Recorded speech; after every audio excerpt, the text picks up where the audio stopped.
Oi, irmãos, graça e paz. O nosso momento de estudo e de perguntas profundas, de questões difíceis, às vezes, que a gente se depara e que geram dúvidas, mas também geram muita esperança de que, até baseado num texto que o Walter leu, de que haverá um dia em que a gente vai conhecer as coisas como elas de fato são, né? Porque nós vivemos um pouquinho nas sombras ainda. E confiando na graça de Deus que vai acendendo a luz e iluminando o nosso entendimento de tempo em tempo. E baseado nisso, eu queria falar com os irmãos no nosso momento aqui de abertura devocional, né? Se bem que as canções que o Elcio coloca, elas são tão preciosas para a gente já começar bem edificado, mas eu estava lembrando da cruz, né? E pegando uma expressão também que o Walter colocou no estudo, né? De consultar o coração. Essa semana eu estava consultando meu coração sobre a cruz. O quanto a cruz impacta a nossa vida. Porque se você conseguir fazer uma pequena viagem no tempo, na imaginação, e pensar que o Filho de Deus foi levantado no madeiro e assim considerado ali naquela condição de amaldiçoado, quando na verdade aquilo ali, aquele momento era a expressão de graça máxima de Deus para com a humanidade. E pensando com o coração sobre a cruz, tem as várias faces, mas tem duas que eu acho que são muito importantes. Uma diz respeito a nós. Ver o Filho de Deus pendurado na cruz, o justo, o impecável, o Senhor, fala muita coisa ruim sobre nós. Fala que nós somos capazes de fazer aquilo. Fala do quanto muitas vezes, quando nós somos entregues à maldade, o quanto nós somos ausentes de limites. Pegando apenas pelo aspecto histórico, humano, não pegando pelo aspecto da profecia que se cumpria ali. Mas a cruz revela o tamanho da nossa maldade, o tamanho da nossa queda, o tamanho da nossa limitação, o tamanho da nossa loucura. Mas a outra face é a cruz revelando o quanto Deus nos ama, o quanto Deus tem um ato quase que incompreensível para nós, de busca da sua criação, deixando o seu próprio filho ali na cruz para que a justiça de alguma maneira fosse feita e nós fôssemos redimidos dessa loucura, dessa maldade, dessa insensibilidade, de tudo isso. Então, pensando na cruz e dando graças a Deus que ele não nos deixa nesse lado perverso, terrível nosso, mas ele nos puxa para o lado do seu amor, eu queria compartilhar essa sensação com vocês, de coração, do amor de Deus mostrado na cruz do Calvário por nós. Que seja uma imagem sempre forte para nós, que seja uma imagem sempre redentora, que seja uma imagem sempre gratificante, que seja uma imagem sempre motivadora para o nosso louvor. Que a gente, ao olhar para a cruz, encontre o nosso pecado, mas também que a gente encontre a nossa redenção e que a gente encontre o amor de Deus. Eu queria orar com você, baseado nesse amor. Queria que você tivesse esse momento seu. Feche os teus olhos, aproveita. Acalma o teu coração na presença do Senhor. Acalma sua mente. Contempla um pouco. Contempla um pouco. Visualiza um pouco. Experimenta um pouco do amor de Deus. Do tamanho da graça de Deus. De como Ele se importa conosco, como Ele nos ama. Esse amor tão difícil de explicar, esse amor tão difícil de acreditar, mas que tem um efeito prático tão transformador nas nossas vidas. Ó, que a graça de Deus seja sobre nós nessa hora. Que a bondade do Senhor venha aquecer os nossos corações. Que a sua misericórdia redentora não se afaste em nenhum momento dos nossos dias. Que a benignidade de Deus tenha lugar nas nossas vidas para olhar o nosso próximo, o nosso irmão. Que o Senhor encontre em nós lugar de adoração em espírito e em verdade. Que a graça de Deus seja sobre todos nós nessa hora, continuamente, e que a sua presença santa seja sentida em cada lar e em cada louvor que nós cantarmos agora. Deus abençoe, meus irmãos, em nome de Jesus. Vamos louvar.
Vejo, Senhor, no trono do universo, honrado, o seu manto real enche todo o templo de glória,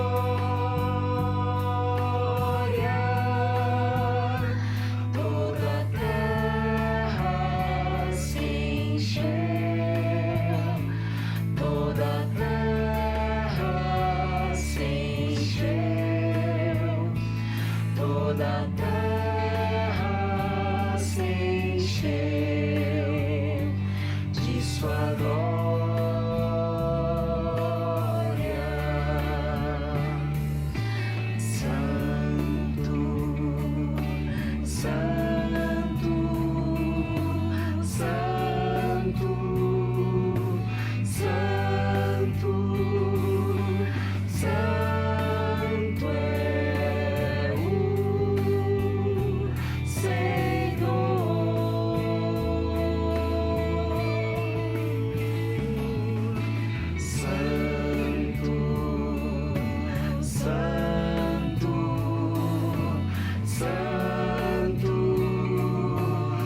enche todo o templo de glória.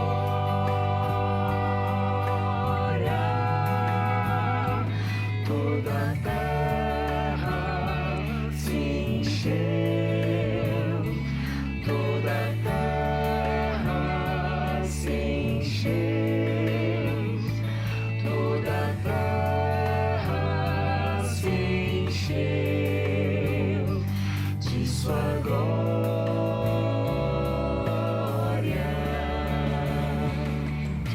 Santo, Santo, Santo, Santo, Santo é o Senhor.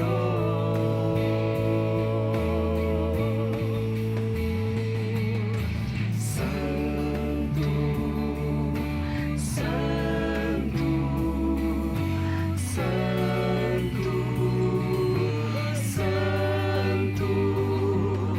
Santo, Santo é o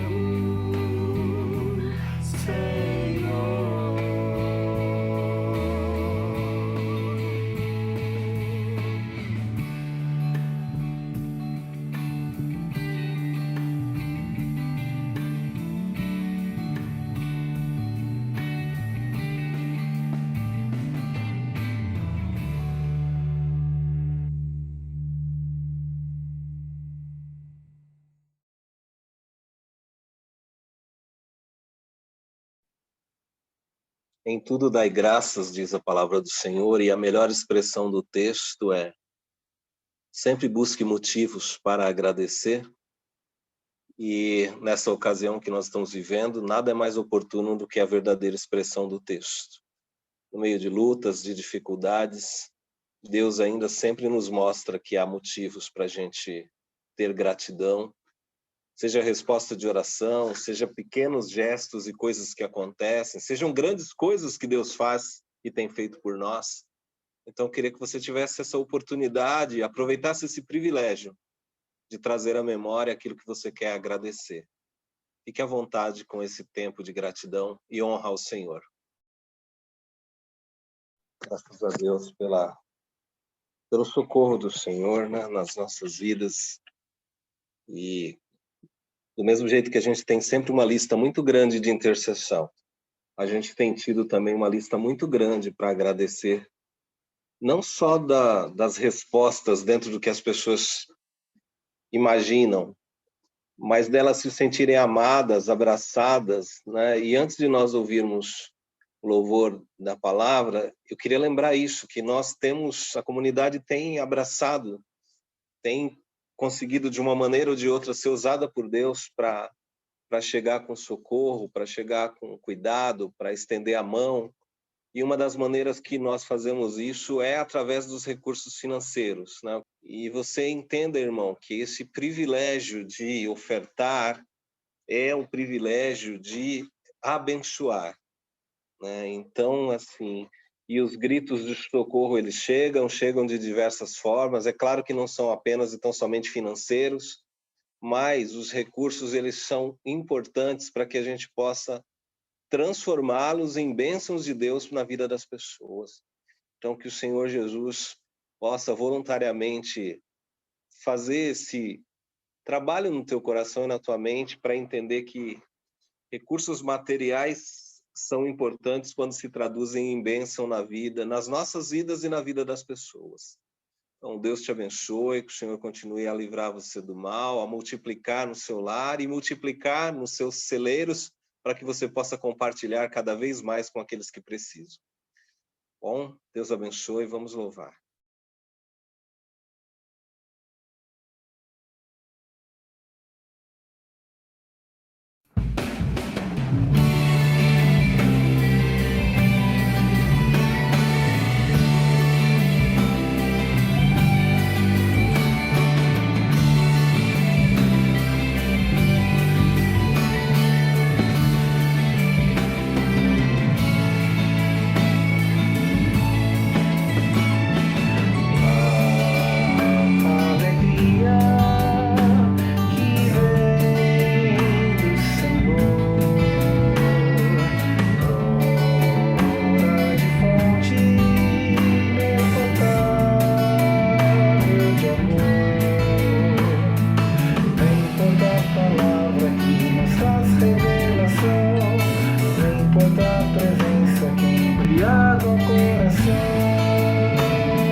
Senhor é nossa força, a alegria do Senhor é nossa herança, a alegria do Senhor é nosso canto. Aleluia, aleluia, aleluia.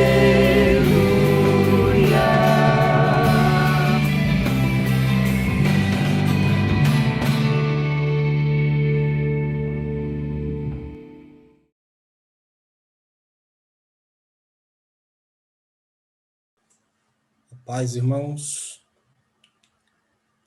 bom estar aqui com vocês. É uma alegria, de fato. Eu vou pedir para o meu brother, o Valtinho, fazer uma oração. Pode ser, Valtinho? Claro, sempre. Estamos aqui para isso, né? Bem. Deus, te damos graças, ó Pai, pelas nossas vidas, Senhor, pela consciência, Senhor, que o Senhor nos dá a respeito do Senhor mesmo, da nossa comunhão. Nos ajuda, ó Deus, a discernir cada vez mais, Pai, essa relação, Senhor, que temos contigo. Que possamos ter o discernimento, Deus, da união que houve em Jesus Cristo, na sua morte e ressurreição, Senhor. Nos dê, ó Pai, a consciência, Deus, da vida que é em Jesus Cristo, nosso Senhor, nosso Deus. Fica conosco, fala conosco, Deus, através do nosso irmão, fala conosco, Pai. Coloca a tua palavra na boca dele. Abra nossos corações e entendimentos, ó Deus. Te damos graças por Jesus Cristo, nosso Deus, Pai. Amém. Amém. E essa semana, acho que tem algumas semanas que a gente não consegue visualizar notícias boas, né, na mídia, nos canais de comunicação, nos jornais. Faz algum tempo que a mídia, a jornalística, não consegue trazer notícias que nos tragam esperança. E confesso para vocês, já confessei para algumas pessoas, semana passada eu chorei vendo uma reportagem, mas chorei mesmo. De tristeza, né? Por tudo que tem acontecido. E aí eu fico num dilema de ficar alienado, né? Sem saber das informações, ou ficar angustiado com as notícias que chegam, né? Então, e ainda mais com essa notícia que chegou hoje, né? Do falecimento do meu tio, que nos abalou, né? Apesar da distância, né? Difícil, né? As perdas são difíceis. E as notícias ruins são mais difíceis ainda. E a gente está sendo bombardeado de notícias ruins. E aí a gente foi ler, a gente foi recorrer à palavra. E eu até combinei com o Elson, vamos ver se dá certo para a gente ler junto. A gente vai recorrer a Provérbios. Pô, o que tem aí, sábio, para falar comigo? Diz assim, ó, todos os dias são difíceis para os que estão aflitos, mas a vida é sempre agradável para as pessoas que têm coração alegre. Em uma segunda parte do versículo 30, as boas novas fortalecem até os ossos.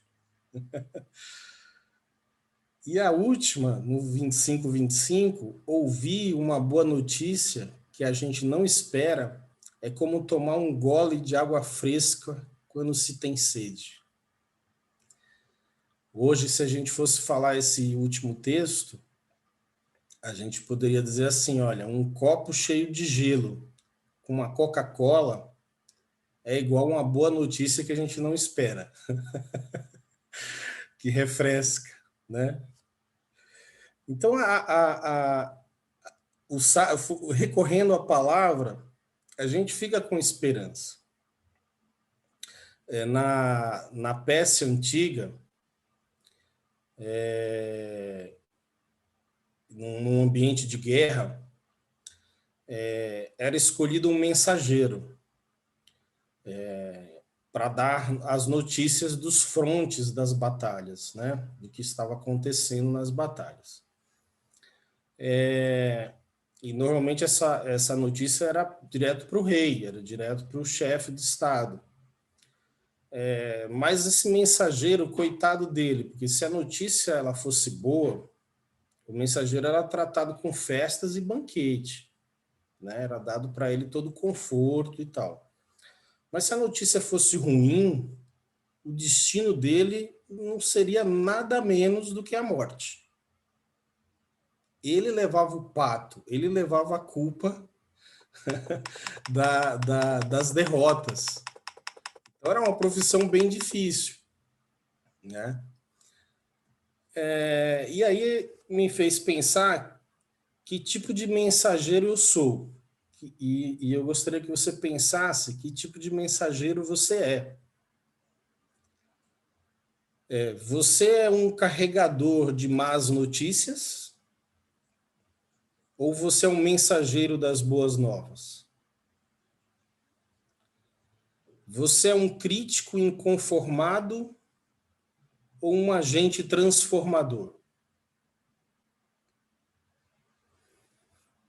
Eu acho que nós temos que fazer essa pergunta para nós mesmos.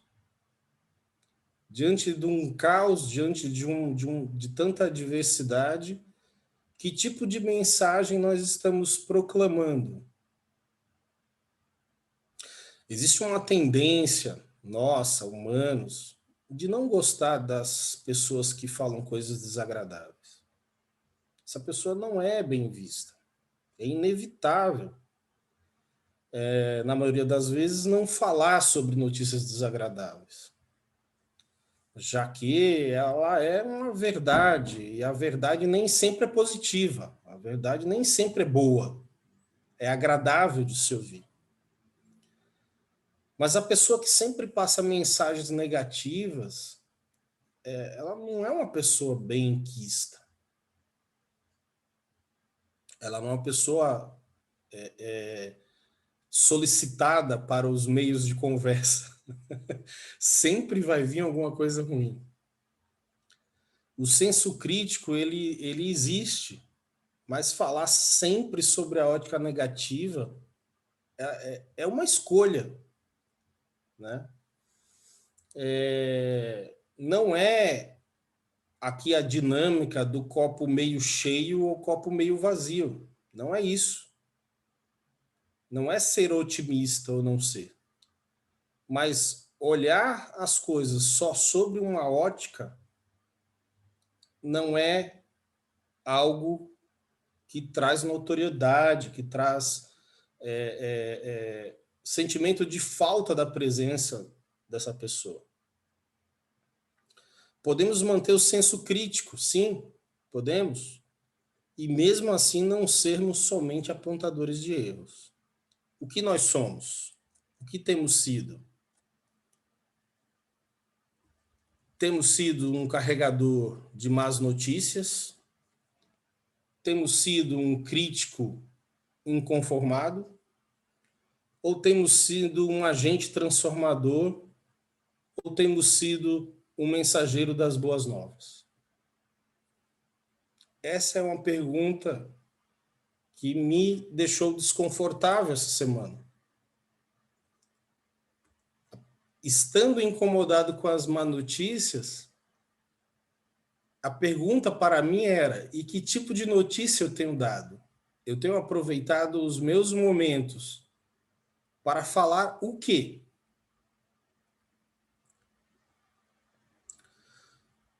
No caso de más notícias, de crítico inconformado, mesmo real, na maioria das vezes ela é pouco construtiva. No caso de agente transformador, mensageiro das boas novas, havendo verdade, as pessoas se levantarão da cadeira e desejarão viver o que está sendo promovido. Você será um agente motivador.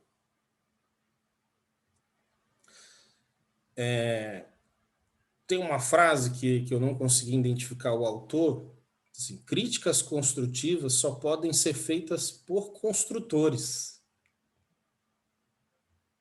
e não por destruidores.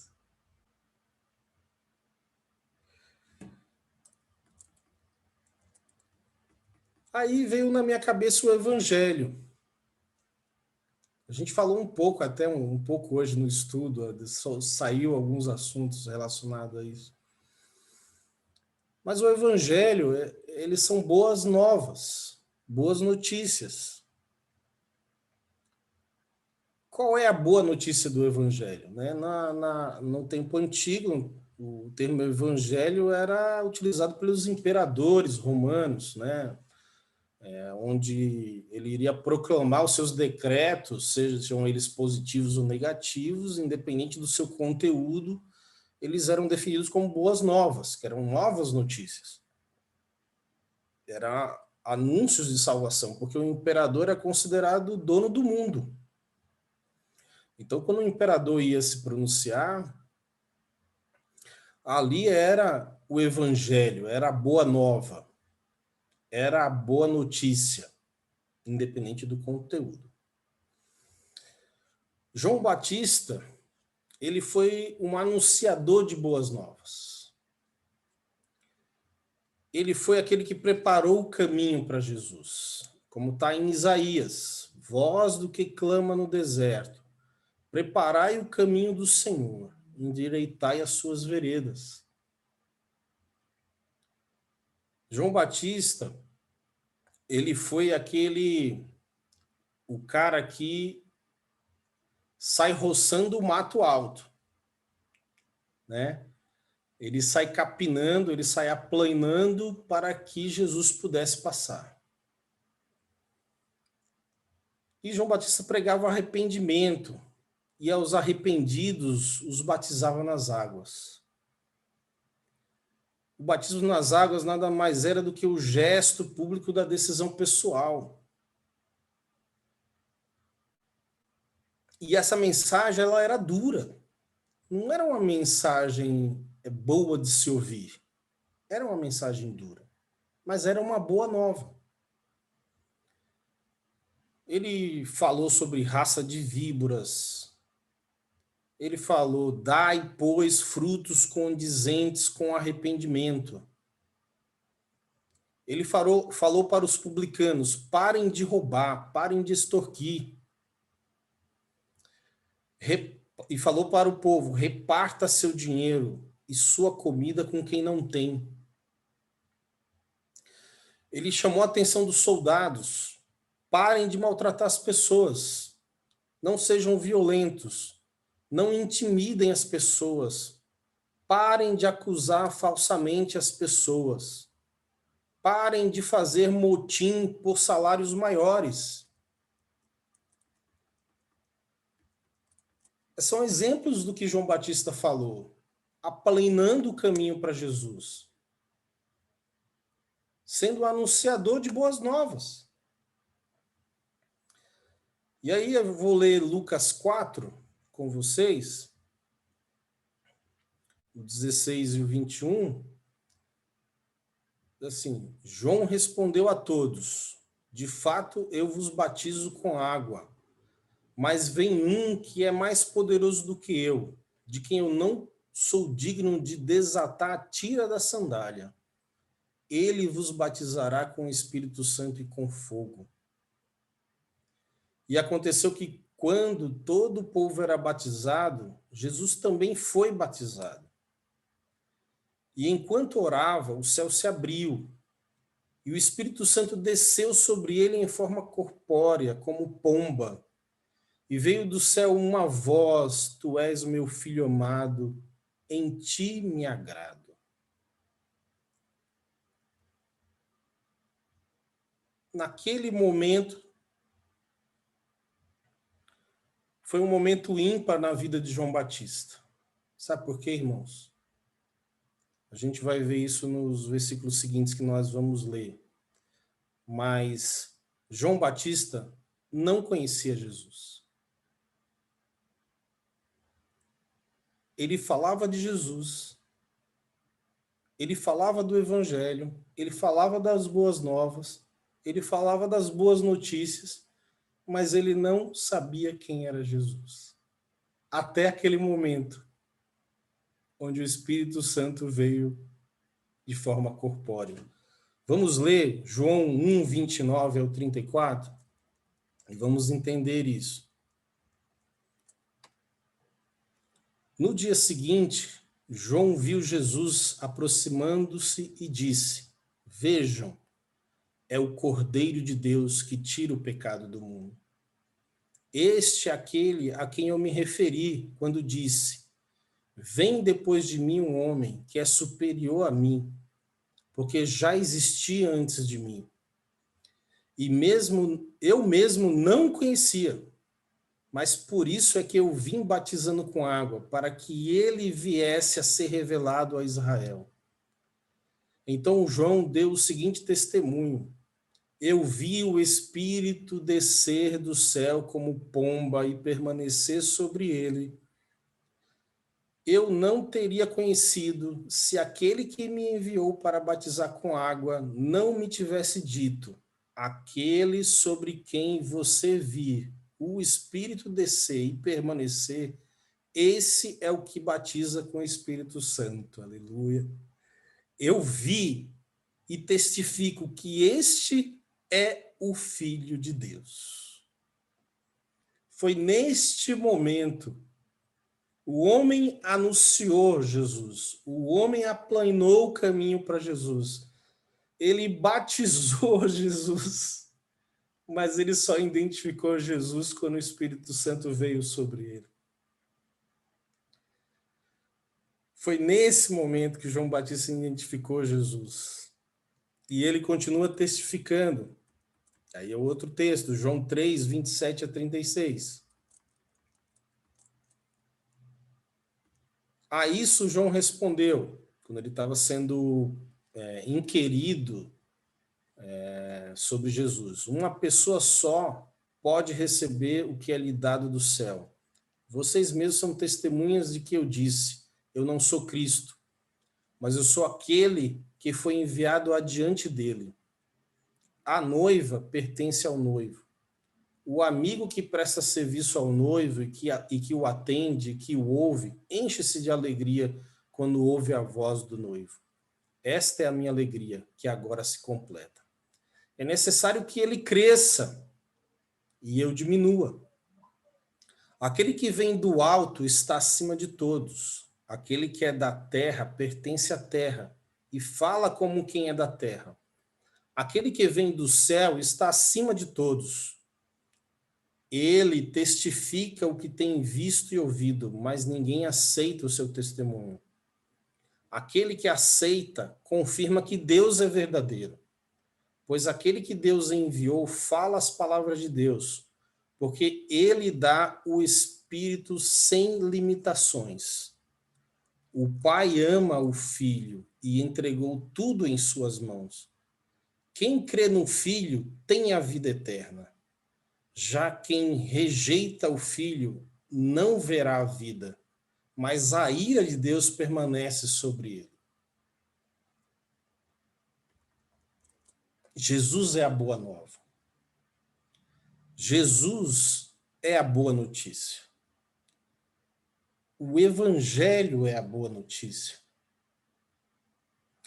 Nós vamos conseguir entender mais um pouco com Paulo, quando ele escreve aos Romanos, no capítulo 1, ele diz assim: Eu, Paulo, servo de Cristo Jesus, escrevo esta carta. Deus me chamou e me separou para ser seu apóstolo, a fim de que eu anuncie a boa notícia do Evangelho de Deus. Há muito tempo, essa boa notícia foi prometida por Deus, por meio dos seus profetas, e escrita nas Escrituras Sagradas. Ela fala a respeito do Filho de Deus, o nosso Senhor Jesus Cristo, o qual, como ser humano, foi descendente do rei Davi. E quanto à sua santidade divina, a sua ressurreição provou com grande poder que ele é o Filho de Deus. Por meio de Cristo, Deus me deu a honra de ser apóstolo no serviço de Cristo, para levar pessoas de todas as nações a crerem em Cristo e a serem obedientes a ele. Entre essas pessoas estão vocês que moram em Roma, a quem Deus tem chamado para pertencerem a Jesus Cristo. Paulo reafirma que Jesus é a boa nova, que Jesus é a boa notícia, que Jesus é o Evangelho. E eu quero novamente fazer essa pergunta a vocês, porque eu já fiz para mim algumas vezes essa semana. Quem você é? Você é um carregador de más notícias? Você é um crítico inconformado? Ou você é um agente transformador? Você é o mensageiro das boas novas? Quem você tem sido? Quem o Alaerto tem sido? E decorrendo aqui no texto de Lucas, após o batismo, Jesus foi para o deserto, onde ele foi tentado pelo diabo. Depois ele foi para a Galileia, e ele ensinava nas sinagogas. Sua fama corria por toda a região, e todos o elogiavam pelas coisas que ele fazia, pela sabedoria que ele tinha. E aí, depois que ele passou pela Galileia, Cafarnaum, ele foi para Nazaré. Né? Se você acompanhar em Lucas ali, Lucas 4, ele foi para Nazaré. A cidade que ele cresceu. A cidade que as pessoas viam ele como filho do José. A cidade em que as pessoas viram ele crescendo com sabedoria nas sinagogas. Ele foi para lá. E foi lá em uma sinagoga que Jesus deixa claro para todos qual era, de fato, o centro da sua mensagem. A razão, qual era a razão pela qual tinha vindo ao mundo, qual o significado do seu ministério na terra. Por costume, na sinagoga, lia-se a Bíblia. Né? E aí, ou era um livro pré-estabelecido, que alguns defendem que era dessa forma, e eles deram lá, neste dia, o livro de Isaías. E Jesus leu, Isaías 61, 1 e 2. O Espírito do Senhor, Deus está sobre mim, porque o Senhor me ungiu para pregar boas novas aos mansos. Enviou-me a restaurar os contritos de coração, a proclamar liberdade aos cativos e a abertura de prisão aos presos, a apregoar o ano aceitável do Senhor e o dia da vingança do nosso Deus, a consolar todos os tristes. E um pouquinho mais para frente, ele diz para a igreja, para a sinagoga: hoje se cumpriu a escritura que vocês acabaram de ouvir. Era a missão de Jesus. Ele precisou voltar à origem, ele precisou voltar ao lugar onde ele cresceu, para ali ele reafirmar o seu ministério, reafirmar o porquê que ele estava ali. E eu queria, junto com vocês, falar um pouquinho sobre esses termos que Jesus usou aqui. Quando ele chama de mansos, e algumas traduções pobres, ele está falando de pessoas humildes, mas não pessoas humildes no sentido de sem roupa, passando frio, passando necessidade. Não somente isso, mas aflitos, pobres nas circunstâncias e pobres no espírito. Encontradas em todos os setores da sociedade. Os mansos, os pobres, são os que abrem o coração para a mensagem da verdade. São os humildes que conseguem reconhecer. Foi para esses mansos e pobres. Os contritos de coração são aqueles que sentem remorso ou arrependimento pelos pecados ou pelas ofensas a Deus, que expressa contrição, que expressa arrependimento. Foi para os contritos de coração que Jesus veio.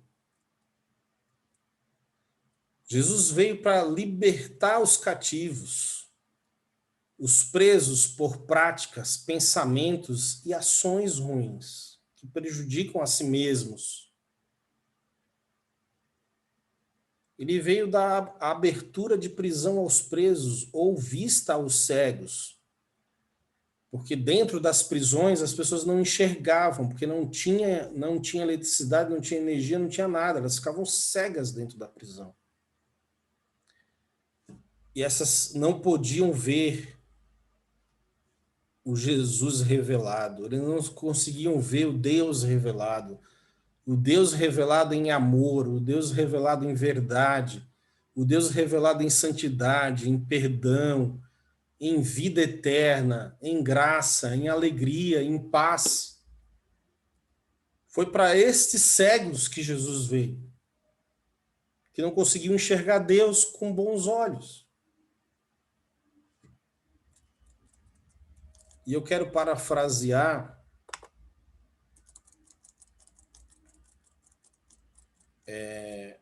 Isaías 61, me desculpe a liberdade poética,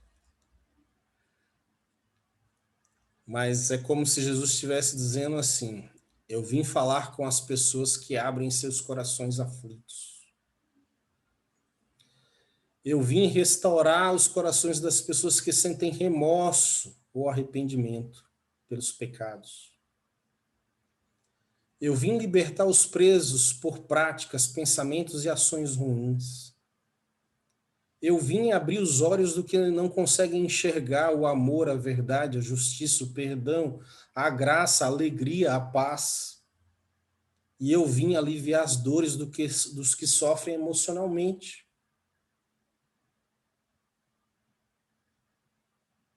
Foi para isso que Jesus veio. Esse é o centro do ministério de Jesus. Essas são as boas notícias. Essas são as boas novas. Esse é o Evangelho. Esse é Jesus. E nós, o que somos? Um carregador de más notícias? Um crítico inconformado? Ou um agente transformador? Ou um mensageiro de boas novas? O que somos nós? E aí eu quero continuar lendo o que aconteceu em seguida, em Lucas 4, a partir do versículo 22, que diz: e todos exclamavam maravilhas sobre ele, e estavam admirados com as palavras de graça que saíam dos seus lábios, isso lá na sinagoga. Mas questionavam entre si: não é este o filho de José? No entanto, Jesus lhes replicou: com toda certeza citareis a mim o conhecido provérbio: médico, cura-te a ti mesmo.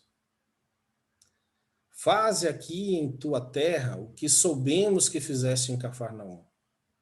E continuou a falar Jesus: realmente vos afirmo, nenhum profeta é bem recebido em sua própria terra. No tempo de Elias, posso lhe afirmar com certeza que havia muitas viúvas em Israel, quando o céu foi fechado por 3 anos e meio, e grande fome ocorreu em toda a terra. Contudo, Elias não foi mandado a nenhuma delas, senão somente a uma viúva de Sarepta, na região de Sidom. Assim também, no tempo do profeta Eliseu, havia muitos leprosos em Israel, mas nenhum deles foi purificado, a não ser Naamã, o sírio. Então, todos os que estavam na sinagoga foram tomados de grande raiva ao ouvirem tais palavras. Jesus, o agente transformador, o mensageiro das boas novas, ele estabeleceu assim seu ministério, enfrentou o pessoal da vila, sabe? Da vila que você mora aí. Jesus enfrentou o pessoal da vila dele lá. O pessoal da igreja, o pessoal da sua comunidade. Ele enfrentou com verdades profundas. A prioridade de Jesus. Irmãos, vou te falar que eu posso estar muito errado. E depois me corrijam se eu estiver errado. Por favor, me corrijam. Mas a prioridade de Jesus não era a vila. Não era a sua comunidade. A prioridade de Jesus era fora da vila. Era fora da comunidade. Não era o pessoal que estava com ele, mas era fora. Alguns de dentro foram abençoados. Alguns. Mas não da forma como foi fora. Se você estudar daí para frente, você vai acompanhar um dia relatado por Lucas de Jesus. E quanta coisa aconteceu nesse um dia. Quantas maravilhas aconteceram nesse dia, mas fora da vila. Fora de Nazaré. Fora daquela sinagoga.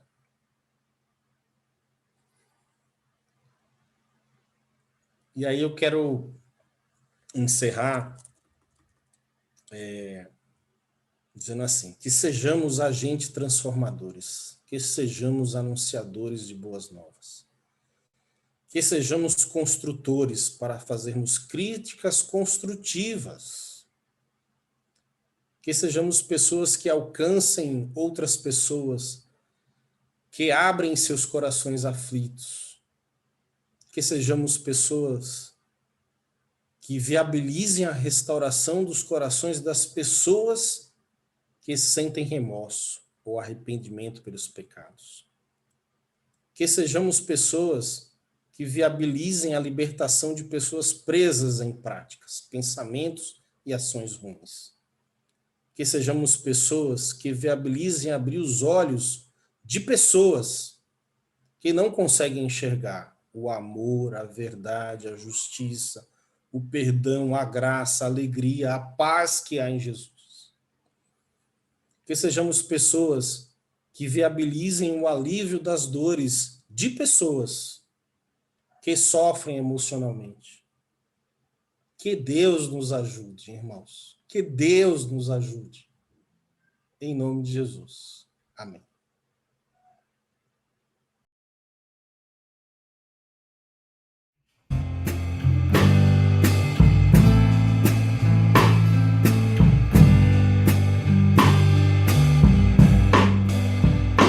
Que as palavras dos meus lábios e o meditar do coração agradem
Vamos orar, irmãos. Pai, a tua palavra ela é verdadeira e ela é poderosa em revelar.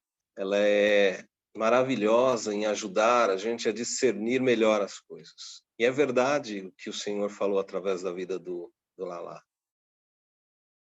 Se a gente lembrar que muitas vezes, na verdade, notícias ruins chegavam para o Senhor, e o Senhor tinha uma palavra de esperança revertendo muitas vezes essas notícias ruins. Quando os teus discípulos disseram, passamos a noite inteira e não pegamos nada nesse mar, Senhor, o Senhor disse, voltem para o mar e lancem a rede novamente. E o Senhor trouxe para eles uma boa nova. Senhor. Quando aquela multidão que te acompanhava foi vista com fome, os teus discípulos disseram, como daremos a eles de comer? O Senhor pegou o pão, partiu, deu graças, mandou que eles se assentassem. E o Senhor trouxe a boa nova da multiplicação, do compartilhar. Quando a notícia de que Lázaro havia falecido e a angústia das suas irmãs chegaram até o Senhor foi até lá para levar uma boa nova. O Senhor é a própria boa nova, Deus, como foi pregado aqui. Que nesses tempos difíceis nós possamos ser a expressão da boa nova. Que a gente possa ser uma resposta do Senhor para os corações, ao levar a tua palavra, levar as palavras de vida eterna, Senhor. Que sejamos mensageiros das boas novas, que sejamos agentes transformadores com a nossa palavra ou com a nossa não palavra. E que possamos lembrar que não pode, Senhor, como diz o poeta, da mesma fonte o doce e o amargo. Se que Cristo habita no coração de fato, que haja a fonte doce da nossa parte, Senhor. Que o teu Espírito Santo possa fazer jorrar, jorrar e jorrar palavras de esperança, palavras de consolo, palavras de cura, palavras de construção, Senhor. Palavras de libertação, palavras de ânimo, Senhor. Para que um novo dia seja sempre marcado pela tua presença, Deus. É isso que nós oramos, é isso que nós agradecemos. Gratos pela boa nova da bênção que o Senhor traz sobre nós, Pai. E que a graça do nosso Senhor Jesus Cristo, o amor de Deus, que é sempre uma resposta diante da dor, a comunhão, a consolação do Espírito Santo, seja conosco hoje, amanhã e todos os dias. E não somente para nós, mas para ser compartilhada em nome de Jesus, Pai. Que as tuas boas novas, meu Deus, tenham chegado ao coração dos meus irmãos através da pregação, assim como chegou no meu coração aqui hoje, Pai. Obrigado, Deus. Obrigado pela vida do Lalá, obrigado pelo teu Espírito, por ter usado a vida dele, por ter questionado ele, por ter confrontado ele, e da mesma maneira por ter nos confrontado, Senhor. Obrigado, Jesus. Que seja uma semana de boas novas, Pai. Para todos nós, Pai. Para todos nós e para todos que cruzarem o nosso caminho, que seja uma semana de boas novas, em nome de Jesus. Amém, Senhor. Amém, queridos.